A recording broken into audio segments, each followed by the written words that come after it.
pilih perguruan tingginya mana. Nah, selanjutnya nanti akan diarahkan untuk masukkan NIM dan lain sebagainya. Sobat-sobatnya, saat ini sedang berlangsung yaitu referensi program studi dan juga linearitas ya. Sampai nanti di menjelang akhir ini adalah nanti akan dibuka pendaftaran pada SSCASN ini dimulai. Nah, sobat-sobatnya, di sini pada bagian referensi program studi dan juga linearitas adalah merupakan sebuah tahapan yang penting, dikarenakan nanti dalam seleksi PTKK Guru 2022 akan terintegrasi dari semua aplikasi yang sudah dipaparkan dari Kemdikbudristek beberapa waktu yang lalu, teman-teman. Nah, sobat-sobatnya, menjelang pembukaan pendaftaran PTKK Guru 2022 ini tentunya ada hal yang sangat penting sekali untuk teman-teman lakukan ya dari guru honorer. Apakah di sini nanti kalau misalkan status kita ini ternyata belum melakukan verifal ijazah, kemudian kalau misalkan teman-teman di sini sudah tercatat dalam database namun ada menu untuk perbaikan hasil validasi, kemudian bagi teman-teman yang di info GTK-nya sudah lolos P3K dan mungkin tercatat sebagai peserta yang lulus passing grade. Nah, bagaimanakah informasinya? Silahkan simak video ini sampai selesai. Namun sebelum kita lanjutkan, perlu saya ingatkan bagi teman-teman yang mungkin baru pertama kali menemukan channel ini, silahkan klik tombol subscribe-nya dan aktifkan notifikasi loncengnya, sehingga nanti jika ada update video terbaru, teman-teman tidak akan ketinggalan informasi. Baiklah sobat-sobatnya, kalau misalkan teman-teman di sini berkunjung ke web resmi dari Kemdikbudristek terkait tentang portal pengumuman untuk P3K Guru 2022, maka teman-teman akan mendapatkan tampilan bahwa saat ini sedang dalam progres ya. Untuk progres yang sedang berlangsung, ini adalah referensi program studi dan juga linearitas ijazah. Seperti yang kita ketahui bahwa dalam seleksi P3K Guru 2022 nanti, di sini nanti ketika teman-teman entah itu membuat akun untuk pendaftar baru atau juga teman-teman yang sudah punya akun nanti tinggal login ulang saja, maka nanti seluruh data di SSCASN kita ini akan terkoneksi dengan Dukcapil. Utamanya adalah nanti akan sinkron dengan NIK ya, NIK, nama, tempat tanggal lahir. Kemudian di sini untuk dalam hal dapodik ini akan tersinkron antara SIM PG P3K, kemudian informasi dari Kemenpan RB.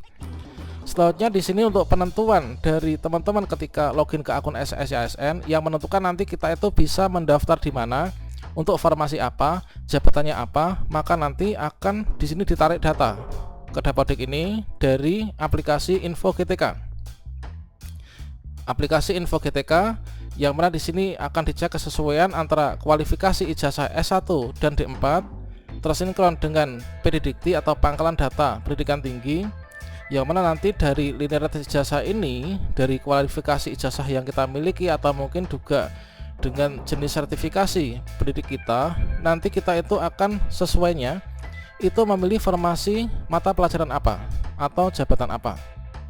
Kalau misalkan S1 PGSD atau mungkin matematika, IPA dan lain sebagainya kita sekarang ini di SD, maka kita nanti bisa milih guru kelas. Kemudian untuk mapel lain tentunya juga sesuai dengan tabel linearitas yang terbaru ya di tahun 2022. Nah, sobat-sobatnya, di sini bagi teman-teman yang saat ini belum melakukan verifal ijazah, ketika login ke Info GTK, maka akan ada tampilan seperti ini. Nah, nanti kita akan berikan panduan bagaimana sih caranya untuk verifal ijazah, dan secara lengkapnya sudah saya sediakan di deskripsi ya untuk verifal ijazah. Nah, di sini akan sangat penting sekali teman-teman ketika saat ini masuk dalam masa-masa referensi program studi dan juga linearitas. Ini adalah nanti ditarik data ya, saat ini sedang berlangsung, maka kita pastikan bahwa di dapodik kita itu sudah dimasukkan ya ijazah kita dan juga beserta data-datanya. Setelah itu teman-teman cek di Info GTK. Kalau misalkan ada tampilan seperti ini, teman-teman bisa klik verifal ijazah, nanti kita akan diarahkan menuju ke situs verifal ijazah. Nah, berikutnya kalau teman-teman di sini tampilannya sudah seperti ini. Nah, tampilannya di sini kita sudah seperti ini. Untuk metode verifalnya, ini entah itu AP atau mungkin metode upload, kemudian statusnya verifal selesai. Namun di sini kondisi verifalnya tidak terkunci, maka di sini kita ikuti saja arahan ya dari data ini, yaitu sebaiknya jangan melakukan verifal ulang. Berarti kita dikenakan apa? Ini sudah tercatat dalam database.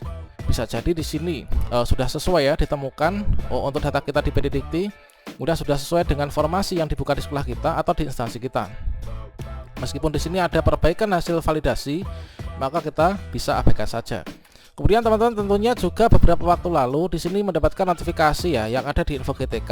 Nah, misalkan di sini dari tanggal verbal, kemudian nama prodi dan lain sebagainya, ijazah yang kita miliki, kemudian metode verbalnya adalah API, verbal selesai, kemudian status kondisi verbalnya ini adalah dikunci dan kita lolos menjadi P3K.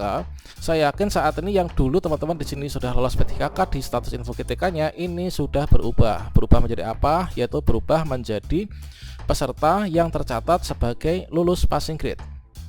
Nah, di sini tentunya bagi teman-teman yang mendapatkan kategori ini kita cukup berbahagia ya, dikarenakan kita nanti tinggal menunggu saja untuk penempatan. Nah, jadi setelah kita nanti login ke akun SSCSN, maka nanti alurnya itu mengikuti alur seleksi mekanisme penempatan ya, teman-teman. Nah, berikutnya kalau misalkan di sini kita nggak melakukan verbal ijazah ya, ketika saat ini mungkin kita lupa atau mungkin nggak bisa, maka nanti kita akan ketika melakukan pendaftaran ini nanti kita ketika memilih untuk jenis seleksi ya. Nah, di sini kita memilih jenis seleksi, maka nanti akan ada tampilan seperti ini teman-teman, yaitu aplikasi verbal Dapodik. Nah, nanti dampaknya kalau kita belum melakukan verbal, ketika kita login dan melakukan pendaftaran, di sini nanti akan tampilannya seperti ini, yaitu aplikasi verbal Dapodik. Inilah ketika kita masuk dalam langkah memilih jenis seleksi P3K guru, maka dari data sekolah instansi kualifikasi itu akan terekam pada Dapodik yang muncul. Jika data kualifikasi belum muncul atau belum melakukan verbal ijazah, maka akan muncul seperti ini ya. Nah, selanjutnya di sini sebagai langkah antisipatifnya, kalau misalkan teman-teman belum verbal ijazah, ini bisa dilakukan verbal ijazah mulai dari sekarang ya, supaya nanti ketika pendaftaran dibuka, kita nanti nggak terkendala dengan adanya aplikasi verbal Dapodik ini. Dikarenakan untuk verbal sendiri itu nanti untuk verifikasinya itu memakan waktu teman-teman. Jadi masih kadang menunggu proses verbalnya belum selesai atau masih dalam proses pemeriksaan dari operator pusat dan sebagainya. Nah, untuk verbal ijazah bagaimanakah caranya? Nah, di sini teman-teman untuk melakukan verbal ijazah, teman-teman bisa cukup masuk ke Google, kemudian kalian masuk ke info GTK. Misalkan di sini kita ketikkan saja yaitu info GTK. Kemudian kalian bisa klik enter. Berikutnya di sini teman-teman bisa klik di sini ya, yaitu info GTK kemdikbud.go.id, kemudian klik enter. Selanjutnya di sini kita akan diarahkan menuju ke tampilan halaman login. Nah, di halaman login ini kita bisa login menggunakan langsung ke GTK atau login menggunakan SSO Dapodik. Nah, di sini kita bisa coba pakai login langsung ke GTK. Nah, selanjutnya di sini teman-teman bisa memasukkan yaitu email ya, email yang sudah terverifikasi dari operator Dapodik. Kemudian kita masukkan passwordnya. Nah, setelah itu di sini teman-teman bisa klik login. Ketika teman-teman login di sini maka akan ada tampilan yang seperti ini ya, yaitu perintah untuk melakukan verbal ijazah.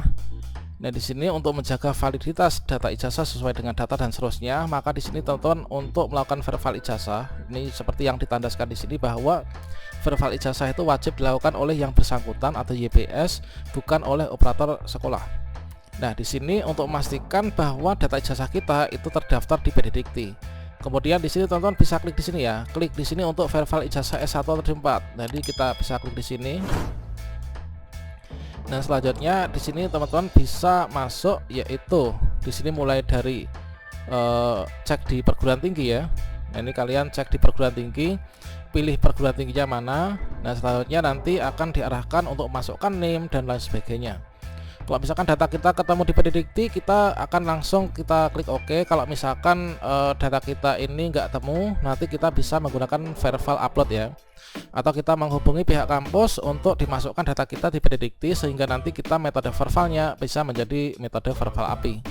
Nah, untuk tutorial lengkap cara verbal ijazah sudah saya sediakan videonya di deskripsi, silahkan teman-teman cek ya.